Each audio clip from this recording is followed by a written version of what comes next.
இதில் வந்து கடுகு, உளுந்தம்பருப்பு, கருவேப்பிலை, கொஞ்சம் பெருங்காயத்தூள், வரமிளகா, பச்சை மிளகா, வெங்காயம் எல்லாம் போட்டு வதக்கிட்டு இதுக்கப்புறம் தக்காளி போடணும்.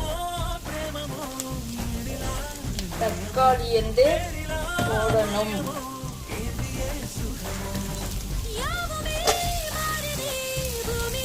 தக்காளி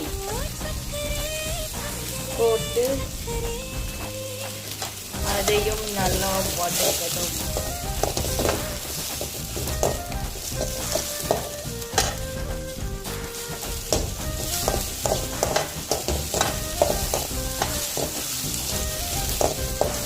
வதக்கிடணும். கத்திரிக்காயை வேக வச்சு, உருளைக்கிழங்கு கத்திரிக்காயை வேக வச்சு அதை அப்படியே